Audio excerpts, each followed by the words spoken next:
할렐루야, 기도하고 시작하겠습니다.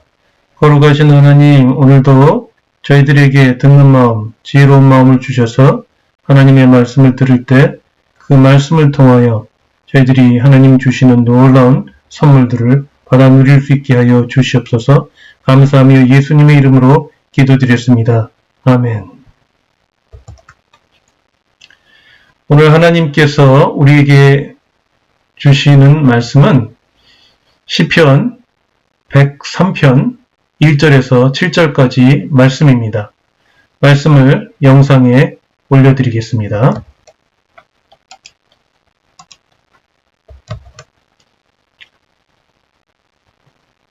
함께 읽으시겠습니다. 내 영혼아 여호와를 송축하라. 내 속에 있는 것들아 다 그의 거룩한 이름을 송축하라. 내 영혼아 여호와를 송축하며 그의 모든 은택을 잊지 말지어다. 그가 내 모든 죄악을 사하시며 내 모든 병을 고치시며 내 생명을 파멸해서 속량하시고 인자와 긍휼로 관을 씌우시며 좋은 것으로 내 소원을 만족하게 하사 내 청춘을 독수리같이 새롭게 하시는도다. 여호와께서 공의로운 일을 행하시며 억압당하는 모든 자를 위하여 심판하시는도다. 그의 행위를 모세에게, 그의 행사를 이스라엘 자손에게 알리셨도다. 아멘.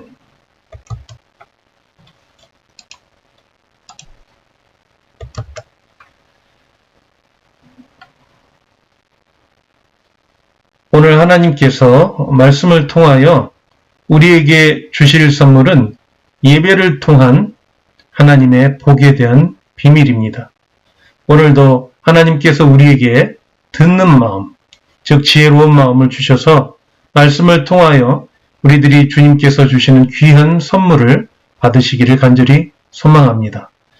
하나님의 말씀이 기록되어 있는 성경책은 하나님께서 우리에게 주시려고 보물 같은 귀한 선물들을 곳곳에 숨겨 놓으셨습니다. 그 선물들은 우리가 값없이 믿기만 하면 언제든지 우리에게 은혜로 주어지는 것들입니다.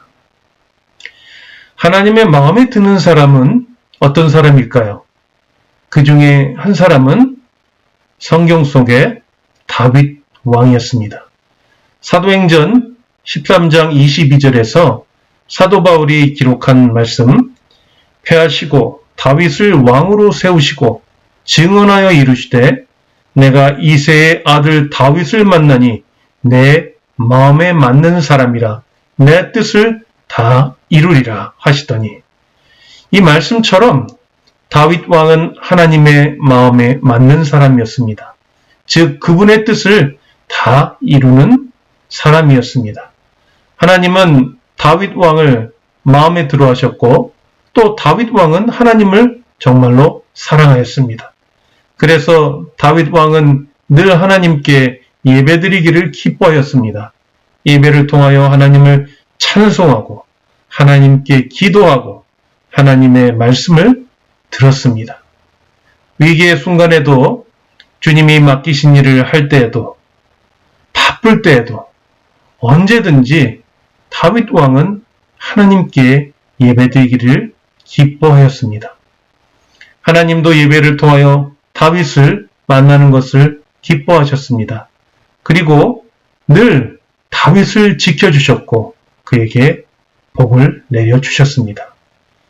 예배는 하나님과 사람, 즉 예배자와의 만남의 시간이며 대화의 시간입니다. 예배를 통하여 우리는 하나님을 찬양합니다. 하나님께 기도를 통하여 우리의 마음을 그분께 전달해 드립니다. 그리고 말씀을 통하여 그분의 뜻을 듣습니다. 뿐만 아니라 우리는 예배를 통하여 우리의 영과 혼과 육이 회복되는, 치료되는 놀라운 경험을 하게 됩니다. 그리고 예배를 통하여 우리는 하나님께 복을 받습니다. 하나님께서 세상을 창조하시고 아담과 하와가 에덴 동산에 있을 때는 하나님께서 사람과 자유롭게 만나고 대화하셨습니다. 그러나 사람이 범죄함으로 말미암아 하나님과 사람의 관계는 단절되었습니다. 그렇지만 하나님께서는 성막과 성전의 제사 제도를 통하여 다시 제한적으로 사람들을 만나주셨습니다. 그것은 하나님의 일방적인 명령이면서 또한 선물이었습니다.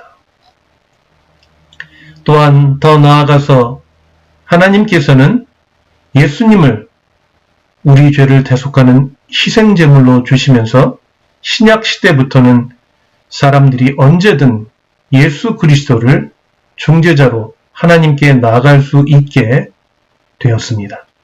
그러므로 우리는 언제든지 마음껏 하나님께 예배드릴 수 있는 것입니다. 그런데 우리는 오늘날 그러한 진정한 예배를 드리고 있습니까? 우리는 그 답을 찾기 위하여 오늘 성경 말씀을 통하여 점검해 보고자 합니다. 오늘 시편 말씀에는 다윗 왕이 하나님을 찬양하는, 송축하는 내용이 나와 있습니다. 하나님을 송축하는 것은 내 영혼에게 명령하여 하나님을 송축하는 것입니다. 우리에게는 말의 권세가 있습니다. 그래서 우리는 우리의 영혼에게 명령하여 하나님을 송축하게 할 수 있습니다. 하나님은 말씀으로 천지를 창조하셨습니다. 인간의 혀에 권세가 있는 것은 인간이 전능하신 말의 능력을 가진 하나님의 형상을 따라 만들어졌기 때문입니다.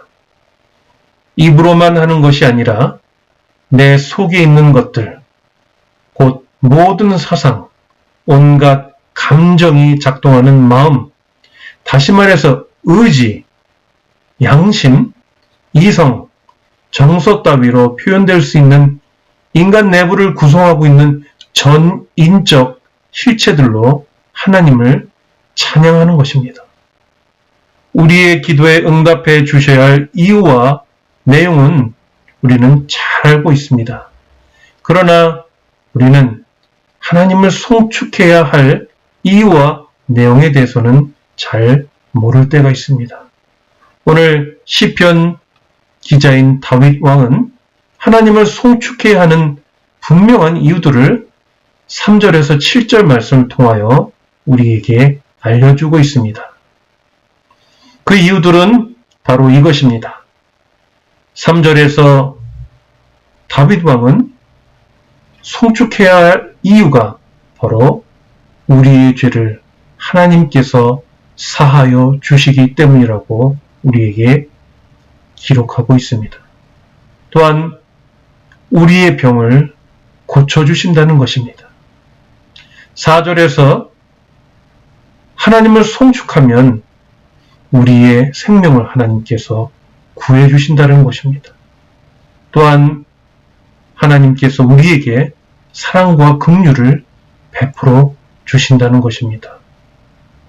5절에는 하나님께서 우리에게 가장 좋은 것을 주신다는 것입니다. 그리고 우리의 기도를 들어주신다는 것입니다. 우리를 새롭게 하신다라고 기록하고 있습니다.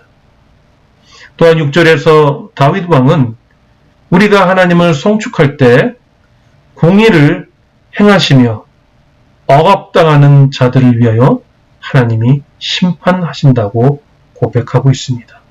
또한 7절에서 다윗 왕은 우리가 하나님께 송축할 때 하나님은 하나님의 백성들에게, 즉 교회와 함께 하신다고 고백하고 있습니다. 오늘날 우리가 교회에서 드리는 예배 가운데는 찬양, 기도, 말씀 등 여러 가지 순서들이 포함되어 있습니다. 그 순서들은 모두 오늘 시편 103편 3절에서 7절까지의 말씀 내용인 하나님을 송축해야 하는 이유들에 모두 포함되어 있습니다. 그렇기 때문에 예배의 주인은 하나님이시며 또한 그 예배에 초대하시는 분도 하나님이십니다. 성경 속에 나오는 예배를 몇 가지 살펴보겠습니다. 첫 번째로 가인과 아벨의 제사가 있습니다. 하나님은 아벨의 제물만 받으셨습니다. 이것을 통하여 우리는 하나님께서 받지 않으시는 예배가 있다는 것을 알 수 있습니다. 하나님께서 받지 않으시는 예배가 있다는 것입니다. 또한 아브라함이 모리아 땅에 가서 예배를 드리는 것을 통하여 우리는 하나님께서 예배를 명령하신다는 것도 알 수 있습니다. 마지막으로 예수님 부활하신 후에 제자들의 예배를 통하여 예수님께서는 우리를 예배로 초대하신다는 것을 알 수가 있습니다. 하나님은 우리를 항상 예배의 자리에 초대하십니다. 그러므로 예배의 주인은 하나님이십니다. 우리는 예배 시간에 하나님께 모든 것을 드려야 합니다. 예배는 하나님께서 부르시는 곳에서 드리는 것입니다. 그렇기에 우리는 어디서든지 하나님이 부르시면 하나님께 예배 드릴 수 있는 것입니다. 예배를 통하여 우리는 다른 사람들과 함께 하나님을 만나며 교제하는 것입니다. 지금 코로나 바이러스로 인해서 예배당에 함께 모여 예배를 드리지 못하지만 전화로, 온라인으로 함께 하나님을 만나며 교제할 수 있는 것입니다. 우리가 드려야 할 예배 장소는 어디입니까? 그곳은 바로 하나님께서 지시하시는 곳이며 하나님께서 명령하시는 곳이면 언제든지 우리는 그곳으로 가서 하나님께 예배 드려야 합니다. 말씀을 정리하겠습니다. 하나님은 우리를 예배 자리에서 만나시기를 원하십니다. 하나님은 예배자를 찾으십니다. 하나님의 마음에 드는 사람은 하나님께 예배드리는 사람입니다. 하나님께 예배드리는 사람은 하나님의 뜻을 이루어가는 사람입니다. 예배를 통하여 우리는 하나님께 기도드릴 수 있습니다. 기도는 우리가 하나님께 말씀드리는 것입니다. 우리의 마음을 하나님께 전달해 드리는 것입니다. 또한 예배를 통하여 하나님은 우리에게 말씀하십니다. 말씀을 통하여 우리는 하나님의 뜻이 무엇인지 깨달을 수 있습니다. 그렇기에 예배를 통하여 우리는 하나님의 뜻을 이루어 갈 수 있습니다. 예배를 통하여 하나님을 송축하는 자는 정말 하나님을 사랑하는 자입니다. 다윗 왕이 하나님께 예배드리기를 사랑하고 예배를 통하여 하나님께 송축한 것과 같이 우리는 우리의 사랑을, 하나님에 대한 사랑을 하나님을 송축함으로 전달해 드릴 수 있습니다. 지금 세상은 점점 더 바빠지고 있습니다. 점점 더 혼란스러워지고 있습니다. 또 많은 정보들이 쏟아져 나오고 있습니다. 이러한 때 우리는 무엇을 먼저 해야 하고 무엇을 나중에 해야 하는지 구별해야 합니다. 또한 우리가 무엇을 하고 무엇을 하지 말아야 하는지 우리는 판단해야 합니다. 그것은 우리가 예배를 통하여 하나님의 뜻을 알 수 있을 때 올바로 판단할 수 있는 것입니다. 늘 하나님께 예배드리는 우리 필그림 교회가 되기를 간절히 소망합니다. 기도하겠습니다. 거룩하신 하나님, 세상은 점점 더 어지러워지고 혼란스러워지고 있습니다. 그러나 우리는 하나님께 예배드리는 자리에 늘 찾아가게 하여 주시옵소서. 하나님이 부르시는 때, 하나님이 부르시는 그 장소에서 늘 언제든지 하나님께 마음껏 찬양하고 기도하고 말씀 들으며 하나님께 예배드릴 수 있도록 인도하여 주시옵소서. 그래야 우리가 하나님의 마음에 드는 사람, 하나님의 뜻을 이루어가는 사람들이 되게 하여 주시옵소서. 감사하며 예수님의 이름으로 기도드렸습니다. 아멘.